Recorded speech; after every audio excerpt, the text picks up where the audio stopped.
বাংলাদেশ হয়ে গেছে, আমাদের ছেলে আসছে রাস্তা দিয়ে হেঁটে, আপনারা অ্যারেস্ট করছেন, এটা কি সভ্যতা?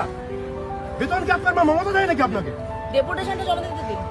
আমরা ডেপুটেশন দিতে এসেছি, আপনি আমাদের রাজ্য জুড়ে সমস্ত স্কুলে 240 টাকা ভর্তি ফি নেওয়ার কথা, লাগাম ছাড়া ভর্তি ফি নেওয়ার কথা 1200।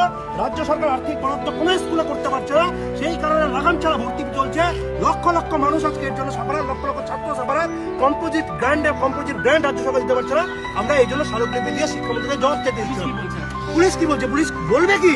পুলিশ আমাদেরকে সমস্ত জায়গাতে গ্রেপ্তার করছে, আমাদের ছেলেদেরকে সমস্ত জায়গাতে পুলিশ আমাদের ছেলেদেরকে আজকে অ্যারেস্ট করছে।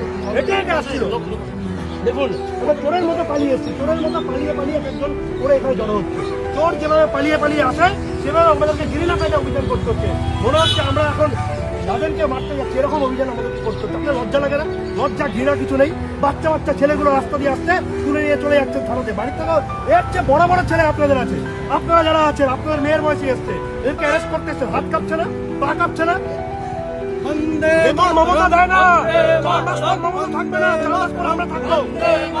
4-5 মাস মমতা থাকবে না, আমাদের কথাই আপনারা শুনতে হবে না, মনে রাখবেন। আমরা ডেপুটেশন দিতে এসেছি, আমাদেরকে ডেপুটেশনটা দিতে দিন। শিক্ষামন্ত্রী জবাব চাই, জবাব দেখুন, আমরা শান্তিপূর্ণভাবে ডেপুটেশন দিতে এসেছি, আমরা ডেপুটেশন শিক্ষামন্ত্রী দিতে জবাব চাই, জবাব এই জবাব চাই, জবাব চাই। জবাব তোমায় দিতেই হবে। আপনি হেল্প করছেন, তোমায় দিতেই হেল্প হবে। করছেন। শিক্ষামন্ত্রী জবাব চাই, জবাব রাস্তা চাই। রাস্তা চুরি করতে এসেছে নাকি? ডেপুটেশন দিতে এসেছে।